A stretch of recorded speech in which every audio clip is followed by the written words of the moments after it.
गोरे गोरे खिलल बदनिया फूलाओ से लागे सुकाबार।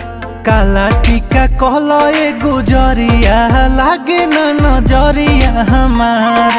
काला टीका कहला गुजरिया लागे न नजरिया हमार।